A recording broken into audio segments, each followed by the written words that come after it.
जय श्री महाकाल। कई लोग शक्तियों के लालच में या शक्तियां प्राप्त करने के लिए कई लोगों को लालच रहता है, कई लोगों को नहीं रहता है। पर कई लोग ऐसी ऐसी जगह पे जल्दबाजी के चक्करों में वो ऐसे ऐसे जगह जाके फंस जाते हैं जहां उनके जीवन पे काफ़ी संकटों का सामना करना पड़ता है और कभी कभी उनके प्राणों पर भी संकट आ जाता है। ऐसे ही एक घटना घटी थी। यह घटना रीनू कोट की है। वहाँ के किसी एक लड़के ने साधना देवता पूजने के लिए इतना उसके ऊपर सवार हो गया था कि कई लोगों के चक्कर काटे, कई जगह पे गए, पर गुरु मिला पर ज्ञान नहीं मिला। कहीं अधूरा अधूरा कुछ मिल रहा था, सही उसको मिल नहीं रहा था। एक जगह पे एक अघोरी आया हुआ था और उस लड़के ने उससे सीखने के लिए आग्रह किया। ये सारी बातें उनके पिता ने मुझे बताई, क्योंकि वह लड़का तो बिल्कुल अभी आगे आपको जान पड़ेगा कि उस लड़के के साथ क्या हुआ था। उन्होंने आगे बताते हैं, तो मैंने बीच में बात काटी, उनके पिता के बीच में बात काटी और कहा कि आपको नहीं पता था कि आपके लड़के ये तंत्र मंत्र के चक्करों में या बाबा लोगों के चक्करों में पड़ रहे हैं। बोले हमें नहीं पता है। अपनी माता से वो बोलता था कि मुझे भी पूजा पाठ करनी है, पर हम लोग ये नहीं जान पाते थे कि इतना बड़ा ये इतने कदम उठाएंगे। अब एक अघोरी अपने आप को जो मानता था कि मैं अघोरी हूँ, तो वो सोचा कि इससे हम बढ़िया विद्या सीख लेंगे और वो उसकी बातों में आ गया। आने के बाद बोला कि इस दिन शक्तियाँ चलना शमशान में उस दिन। अब वो धीरे धीरे बोलता इतना पैसा लगेगा, उतना पैसा लगेगा, पूजा पाठ और थोड़ा बहुत अपने काम देने, कसाई वाले काम देने लगा, जैसे बलि देना हुआ तो उसमें ये इसको निपुण करने लगा। बलि विधानों में शक्तियों को बलि देने में निपुण करने लगा। अब धीरे धीरे समय बीतता गया।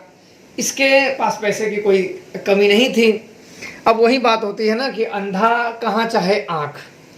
अब ये भी शक्तियों का इतना इसके अंदर भूत सवार हो गया था कि नहीं, चाहिए ही चाहिए, हमें करना है। उसमें इसने न तो अपने माता पिता की बातें मानी या उन लोगों का मोह नहीं किया, भाई बहन या घर परिवार के, कि हमारे जीवन में हमारे सोच से विपरीत भी घटनाएं घट सकती हैं। ऐसा नहीं है कि हम जो सोचे वही घटनाएं घटे। और हुआ एक बार वो अघोरी अब तैयार हो गया शमशान में बिठाने के लिए। अब उसने प्रेत पकड़ विद्या सिखाने का फैसला किया। प्रेत पकड़ विद्या आप लोग जानते होंगे या अघोरों में, अघोरियों में बड़ी प्रचलित होती है। इसे एक प्रकार की प्रेत पकड़ विद्या कहते हैं। कई होते हैं सावर मंत्र, जो छोटे मंत्र होते हैं, गुरु गोरखनाथ से संबंधित मंत्र होते हैं। इन्हें प्रेत पकड़ विद्या कहते हैं या प्रेत पकड़ मंत्र कहते हैं। इसमें होता यह है कि आप उस मंत्रों का जाप करोगे तो जो कच्चे भूत या भूखे प्रेत जो घूमते हैं, कच्चे भूत का मतलब होता है जो मरा और प्रेत बन गया और भटक रहा है, और भूखे प्रेत भूत उसे बोलते हैं जो किसी से भोग ले। आपने अधिकतर देखा होगा कि उसे बलि देते हैं, उसे बकरा का, मुर्गा का, अन्य चीज़ की बलि देते हैं। उनको बड़ी आसानी से मिल जाता है, उनके ऊपर सवारी आने लगती है, देवता खेलने लगते हैं या वगैरह वगैरह उनके साथ होने लगते हैं। तो कई बार देवता होते हैं, कई बार ये कच्चे भूत या भूखे प्रेत होते हैं जो देवताओं के नाम पे पूजे जाते हैं और वो काम करते हैं, बदले में उनसे देते हैं। अब उस अघोरी ने वही अपनाया कि इसे हम वहीं सिखा देते हैं।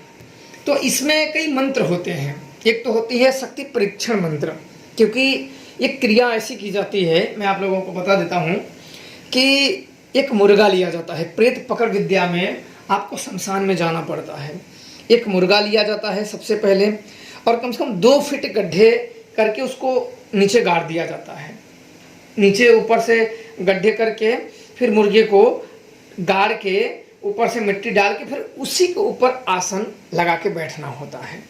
प्रेत पकड़ विद्या में उसका एक क्रिया होती है, उसके ऊपर बैठना होता है और थाल में शराब और मांस दोनों सजा के और फिर प्रेत पकड़ विद्या मंत्र का जब किए जाते हैं। बड़े छोटे मंत्र होते हैं और साबर मंत्र होते हैं, ये बड़े छोटे मंत्र होते हैं और ये साबर मंत्र होते हैं। इससे सारे प्रेत आत्माएं जो भूखे और कच्चे जो होते हैं ये आपको क्षति नहीं पहुंचाते हैं, क्योंकि जब आप किसी को खाना दे रहे हो तो आपको क्षति नहीं पहुंचाते। पर इसमें एक दिक्कत ये होती है कि आप एक थाली खाना रखे हो और भूत आ गए 10, तो उसमें आप क्या करोगे? उसमें दो तरीके से आप काम कर सकते हो। ये शायद बड़ी कम ही लोगों को ये जल्दी किसी को ज्ञात नहीं होता है। ये मुझे मेरे गुरुदेव ने मुझे बताया थे, ये लगभग पहले की विद्याएं हैं। अब इसमें दो होते हैं, एक तो होता है शक्ति परीक्षण मंत्र। शक्ति परीक्षण मंत्र 21 दिन में सिद्ध होता है। एक माला प्रतिदिन जपा जाता है और 21 दिन में यह मंत्र सिद्ध हो जाता है। इसके लिए क्या किया जाता है, जब कई प्रेत आ जाए तो वह प्रेत क्या थोड़े ही दिखते हैं, वो प्रेत दिखते हैं। नया से भी नया कोई व्यक्ति क्या होता है, जब कभी ऐसी चीज़ें एक्टिविटी को नहीं देखा होता या नहीं जाना होता, तो वो अचानक में जब उसके समक्ष ऐसी चीज़ें घटती है ना, तो उसकी बुद्धियां व्यग्न हो जाती है, काम नहीं करती है कि अब करेगा। जो कि इस लड़के के साथ हुआ। आपने क्या हुआ, कई बार क्या होते हैं ना, लोग खंडन करते हैं कि भूत नहीं होते हैं, प्रेत नहीं होते हैं, कुछ नहीं होते हैं। तो कभी कभी जब ऐसी सिचुएशन या ऐसी क्रिया में, सही क्रिया में उनको बैठा दिया जाए और समक्ष जब उनके ऐसी क्रियाएं जब समक्ष दृष्टि गोचर हो जाती है, तो सबसे पहले उनकी बुद्धियां ही काम करना बंद कर देती है। और यही होता है, किसी भी स्थिति में बुद्धि का साथ नहीं छूटना चाहिए, जो इस लड़के के साथ हुआ वो आगे बताऊंगा। अब प्रेत पकड़ विद्या में जब वो अगर प्रेत हाजिर हुए तो आधा आधा ही हाजिर होते हैं। किसी का सिर के ऊपर का दिखता है, किसी का नीचे का दिखता है। अब क्या होती है, शक्ति परीक्षण मंत्र से मंत्र आप पढ़ो, 3 बार मंत्र पढ़ो और जमीन से धूल उठाओ, जहाँ बैठे हो कहीं से भी धूल उठाओ और 3 बार मंत्र पढ़ो और फूंक मारो, अभिमंत्रित करो और हवा में फेंक दो। वो कुछ क्षण के लिए जो प्रेत सबसे बलिष्ठ होगा वो कुछ क्षण के लिए पूरा प्रत्यक्ष हो जाएगा, पूरा शरीर दिख जाएगा कुछ क्षण के लिए। तो आप समझ जाओगे कि हाँ तू आ जाए, भोग लेना। अन्यथा क्या होगा, नए लोग गलतियां क्या करेंगे, क्योंकि जैसे मान लो कि 10 प्रेत आपके समक्ष हाजिर हो गए, उनमें से किसी एक को ही आपको देना है। अब कमजोर भूत को अगर आपने बुला के दे दिया तो ताकतवर भूत क्या करेगा, आपके ऊपर हमला कर देगा। इसमें दूसरी विधियां अपनाई यह जाती है कि उसमें अपनाया जाता है कि आओ जिसको लेना है आ जाओ आगे, जिसको लेना है वो आगे आ जाए। तो क्या करेगा, ताकतवर प्रेत के समक्ष या भूत के समक्ष कमजोर गुस्ताखी नहीं करेंगे। अब जब वो आगे आ जाएं तो उनको कार्य के लिए कह दिया जाता है।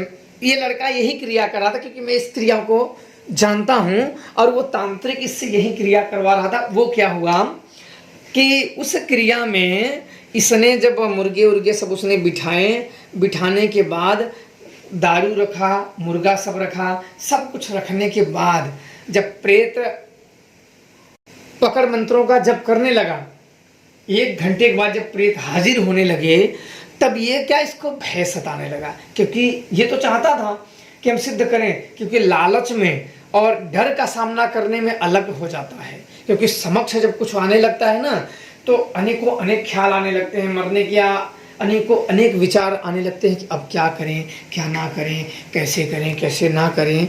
और इसके साथ यही हुआ। और ये क्या हुआ कि वहाँ से वो गुरु पूरा जानकार था लेकिन खोखला था। खोखला का मतलब कि उतनी जानकारी उसे नहीं थी। प्रेत तो बुला दिया, मंत्र तो जानता था, लेकिन उसे प्रेत प्रत्यक्षण चीज नहीं आते थे कि प्रेत का परीक्षण कैसे दिया जाए, शक्ति परीक्षण कैसे किया जाए।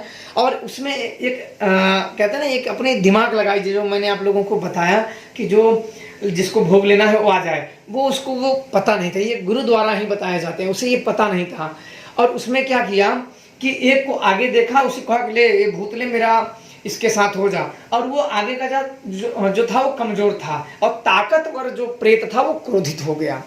क्रोधित हो गया, गुरु को भी उठा के वहीं पटका था और इस लड़के को भी उसकी बिल्कुल उठा के पटक के बड़ी मार मारा था उन प्रेतों ने।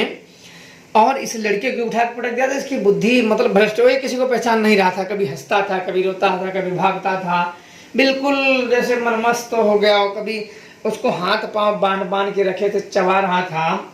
और ये ऐसी जब पूरी क्रिया हुई, बिल्कुल ये पागल हो गया। तो जैसे तैसे करके इनको मेरे एक परिचित थे, उन्होंने मुझे बुलाया कि एक ऐसे ऐसे दिक्कतें हैं, आप ये क्रिया किए हो, आप थोड़ा सा इसमें मदद कर दो तो बेचारे किसी का लड़का बच जाए। मैंने बोला बिल्कुल, हम सेवा के लिए हैं, ऐसी चीज़ें हम बिल्कुल ही करेंगे। तो ये हुआ कि आप मेरे स्थान पे लेके आइए उसे। ये हुआ कि ठीक है। उन लोगों ने गाड़ी में भर के मेरे स्थान पे लेके आया। मैंने बोला यही। अब ये सारी क्रियाएं मुझे जो उनके पिता को जितना पता था, उनकी माता को जितना पता था, वो सब बताए। तांत्रिक का तो पता ही नहीं कि बेचारा वो कहाँ गायब हो गया, अंतर ध्यान हो गया। अब ये बच्चा, इनके माँ बाप, एकलौता लड़का था, घर का कोई बहन भी नहीं थी, एकलौता लड़का था, पैसे की कोई कमी नहीं थी, सब कुछ था, लेकिन अब इसकी ये हालत थी।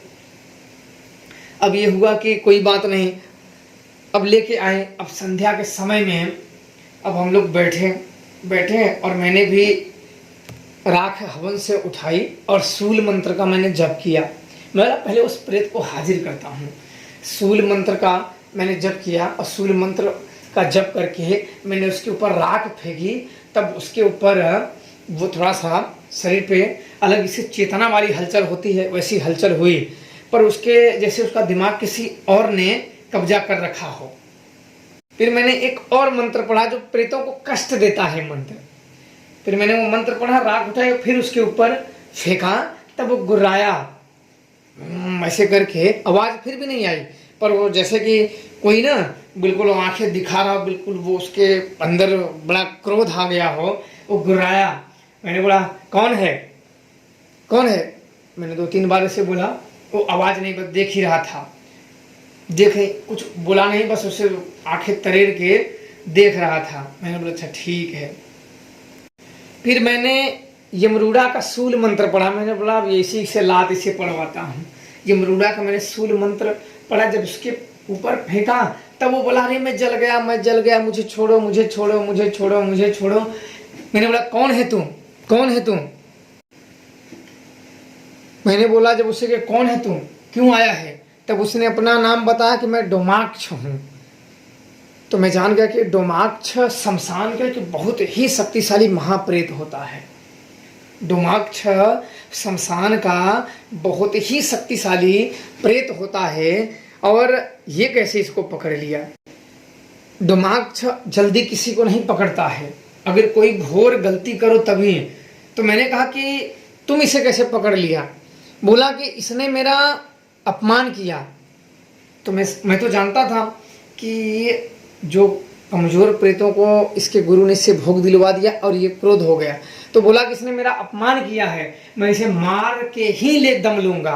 मैंने बोला छोटा लड़का है, गलती हो गया है, तू तो दानी है, तो इसको क्यों, ये गलती हो गया है? बोला नहीं, इसने गुस्ताखी की है, इसने गलती की है, इसने मेरा अपमान किया है, मुझे बुला के भोग नहीं दिया। जब इसे नहीं देना तो बुलाया क्यों? मैंने बोला ये बेचारा क्या जाने, ये बेचारा क्या जाने, इसके गुरु ने जो कहा वो किया। वो बोला उसको तो मैंने वो दंड दिया है कि वो जिंदगी भर सुधर जाए, नहीं ऐसी गलतियां करेगा, पर इसे भी मारूंगा, इसे मार के ही लेके जाऊंगा और इसे अपना पैर दबाने के लिए वहां रखूंगा, इसकी आत्मा अपना गुलाम बनाऊंगा। जब तक ये धरती रहेगी तब तक, जब तक मैं रहूंगा तब तक इसे अपना गुलाम बनाऊंगा। अब कह के बहुत जोर अट्ठाक्ष किया, बिल्कुल जैसे कुटिल मुस्कान होती है, कुटिल अट्ठाक्ष किया, हंसने लगा बड़ा जोरदार, जैसे पूरा स्थान गूंजने लगा। मैं बोला अब क्या करूं? मैंने बोला कि इसे छोड़ दे, नहीं मान रहा था। मैंने कहा छोड़ना तो पड़ेगा। मैंने जब ये कहा कि छोड़ना तो पड़ेगा तो वो थोड़ा सा अपने तेवर में आ गया। बोला कौन छुड़ाएगा मुझे, मैं भी देखता हूँ किसमें पावर है। मैंने बोला कि डोमाक्ष देख, तू अगर आ गया है तो मैं तेरा भोग मैं दे दूंगा, मैं तेरा भोग दे देता हूँ, पर इस बेचारे को छोड़ दे, बेकसूर है, अब ये ऐसी गलती कभी नहीं करेगा। बोला नहीं, अब इसे गलती करने के लायक छोड़ूंगा ही नहीं। अब मेरा समय आ गया है, अब इसको ले जाने का ज़्यादा समय नहीं बचा है। अब इसे मैं तिल पे तिल इसकी प्राण में सोख रहा हूँ और इसे मार दूंगा। मैंने बोला तो एक प्रताप, मैंने सारी चीज़ अपने जो भी पैतरे अपनाने थे उसका बड़ाई करना था, पूजा पाठ, लेकिन वो नहीं माना, अंत में नहीं माना। फिर मैंने कहा कि देख तू कैद हो जाएगा, कैद हो जाएगा। पर वो बहुत, जब तू मुझे कैद करेगा, उसने कहा कि डोमाक्ष हूँ मैं, डोमाक्ष महाप्रेत हूँ, तू मुझे कैद करेगा, तू मुझे कैद करेगा, भेज। अब मैं भी थोड़ा सा वो हो गया, करीब ये तो बड़ी दिक्कत वाली बात है, अगर मैं पीछे हटता हूँ तो ये फिर लड़का मरता है बेचारा, अभी इसकी उम्र ही क्या है, इसके माँ बाप भी धने हैं। इसकी माँ को मैंने बाहर बिठा दिया था आश्रम के बाहर, इसकी माँ आश्रम के बाहर, मैंने नीम का पेड़ था, मैंने बोला तू वहीं बैठो, क्योंकि वो रो रही थी, वो दुख, माँ वहीं होती है, वो दुख नहीं लड़कों को देख पाती है। पिता है जी और उसके चाचा वाचा आए थे, और मैंने बोला तुम लोग अंदर रहो, इसकी माँ को बाहर कर दो। वो रोती रहती थी, तो मैं सब कि इसमें व्यवधान ना आए। फिर मैंने कई चीज़ें करी लेकिन नहीं माना, नहीं माना। अंत में मैंने फिर हिराक्ष का ही, मैंने बोला वहीं से सबक सिखाएगा। मैंने उसका मंत्र पढ़ा, उसका ध्यान किया। जब उसका ध्यान करने लगा तभी ये शांत होने लगा। उसका जब ध्यान करने लगा, जब शांत होने लगा, जब वो आया, मेरा अब तू बोल मानेगा कि अब ये लेके जा रहा है, तब वो थोड़ा सा शांत हुआ और डरा। मैंने बोला कि हिराक्ष इसको लेके जाना और उसे इतनी मार मारना, इतनी मार मारना कि ये कभी निकल ना पाए, उसे छोड़ना मत कभी। तब वो शांत हो गया, बोला नहीं नहीं मुझे पकड़ मत, मुझे पकड़ मत, ये मुझे ले जाएगा, मुझे मार डालेगा, ये मुझे मत पकड़, मुझे मत पकड़। मैंने बोला मेरी बात मान, इसे छोड़ दे। बोला ठीक है, मुझे क्या देगा, मुझे दूसरे के ऊपर भेज देगा। बोला नहीं, मैं उसका कहना था कि किसी दूसरे लड़के के ऊपर मुझे, इसके बदले किसी और का जान दे दे, तू बोल दे मैं चला जाऊंगा। बोला नहीं, ये नहीं, तुझे मैं तेरा शराब और मुर्गा तुझे दिलवा देता हूँ। तो काफ़ी करने के बाद वो मान गया कि ठीक है। मैंने कहा वचन दे, वचन दिया, और मैंने तुरंत ही उसके पिताजी को भेज के शराब और मुर्गा सब मंगवाया और उसी हाथ से दिलवाया। दिलवाने के बाद वो काट के मांस था ना, वो लड़का ही खाने लगा, जैसे ऐसा खा रहा हो जैसे कोई राक्षस दारू भी पी रहा है, मुर्गा भी खा रहा है कच्चा ही। बड़ा प्रसन्न, बड़ा भूखा हूँ, बड़ा भूखा हूँ कर करके डोमाक्ष खाया। और खाने के बाद 10 मिनट के बाद कहा आप तृप्त हो गया हूँ। तब मैंने कहा, मैंने हाथ जोड़े उसके सामने, मैंने कहा कि जाने अनजाने में जो हम लोग इंसान हैं, जो हमसे भूल हो गई हो क्षमा करना। इसलिए कहे जाते हैं कि भविष्य में से दुश्मनी ना हो इन प्रेतों के साथ। एक महाप्रेत होते हैं और बेहद ही शक्तिशाली होते हैं। बोला कोई बात नहीं है, मैं जा रहा हूँ, मैं प्रसन्न हूँ तुम पे। मैंने कहा कि अब खुश हो ना, खुश हूँ। मैंने कहा जब भी कभी अगर जरूरत पड़ी तो, बोला एक आवाज़ मारोगे मैं तुरंत आ जाऊँगा, जब भी आवाज़ मारोगे तब भी आ जाऊँगा। और उतना वचन देके डोमाक्ष उसके शरीर से निकला और वो एक साइड गिरा, बेहोश हो गया। लगभग आधा घंटा के बाद होश आया, और वो समझो लड़का कई महीनों के बाद पहली बार अपने होश में आया था। लड़का आया होश में, वो बिल्कुल चौंक पड़ा कि अरे मैं यहाँ कैसे आ गया हूँ। फिर मैंने उनकी माता को बुलवाया और आया, फिर देखा तो फिर रोने लगी उसकी माता। बोले माँ मैं यहाँ कैसे। बोला कोई बात नहीं, यहाँ सब दर्शन करने आए थे, माता शमशान गाली के दर्शन करने आए थे। मैंने मुझसे पूछा कि आप कौन हो। बोला मैं इधर का ही पुजारी हूँ, पूजा करता हूँ। आपके माता पिता बस इधर से जा रहे थे तो दर्शन करने आए थे। मैं सोचा कि लड़के को मतलब उतना इस सब का डर भय ना हो कि मेरे क्या हुआ था क्या नहीं। तो मैंने कहा कि तुम उस रात क्या किए थे। जब वो होश में आ गया, पानी उन्होंने उसको पिलाए। मैंने कहा कि तुम उस रात क्या किए थे। बोले कि एक बहुत ही शक्तिशाली आदमी ऊपर हवा में हुआ और उसी ने हम लोगों को मारने लगा, इसके बाद मुझे कोई याद नहीं है। मतलब वो आया और अपनी जो उसको भोग नहीं मिला और क्रोध से मारना, तभी स्मृतियाँ इसकी चली गई, वो पागल हो गया। बोला कोई बात नहीं, अब जाओ। तो उन लोगों ने बहुत सारे पैसे दे रहे थे, पर उनमें से मैंने बहुत सारे नहीं लिए, और अपने पूजा का, अपने देवताओं का पूजा का बैग में पैसे लेके आए थे। तो मैंने बैग में नहीं लिया, मैंने बोला मेरे देवताओं का पूजा दे दो बस, मुझे इससे ज़्यादा नहीं चाहिए, मेरे देवताओं का पूजा दे दो बस।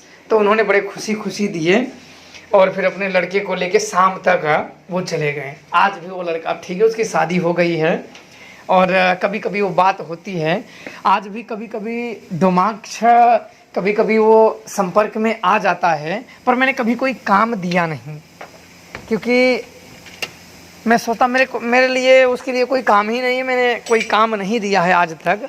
पर कभी कभी वो आ जाता है पूजा के लिए, तो कभी कभी शराब का भोग मैं उसे दे देता हूँ। बाकी सब कुछ ठीक है और लड़का भी ठीक है। तो ज़िंदगियों में मेरा ये है कि कभी भी ऐसे आलतू फालतू के चक्करों में नहीं पड़नी चाहिए। चलो उसका मेरे साथ संपर्क हुआ तो बच गया, पर हर कोई मेरे जैसे लोग नहीं मिल पाते हैं। कई लोग तो इनके भेंट चढ़ जाते हैं, इनके शिकार हो जाते हैं और अपनी ज़िंदगियां बीच में ही हार जाते हैं और अपने प्राण को खो देते हैं। इसलिए कभी भी किसी गुरुओं के पास जाइए, किसी के पास जाइए तो खोखले लोगों के पास बिल्कुल ना जाएं, अन्यथा चलो धन तो गया गया, पर शरीर की जो हालत होगी वो उसकी भरपाई नहीं होने वाली है।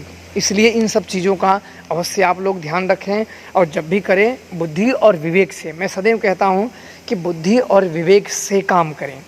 जल्दबाजी में कोई कदम ना उठाएं, लालच में कोई कदम ना उठाएं। कोई लालच दे तो उसमें ना पड़ें। जो भी कमाएं मेहनत से कमाएं, वो सदैव रहती है। लालच से सदैव व्यक्तियों को दुख उत्पन्न होता है, समस्याएं आती हैं और संकट आते हैं। लालच करोगे तो अनदेखा संकट ही उत्पन्न होगा। इसलिए सदैव सत्य का मार्ग अपनाएं, मेहनत का मार्ग अपनाएं। सत्य का और मेहनत का मार्ग छोड़ के पगडंडियां ना ढूंढें, सदैव खुश रहेंगे। जय श्री महाकाल।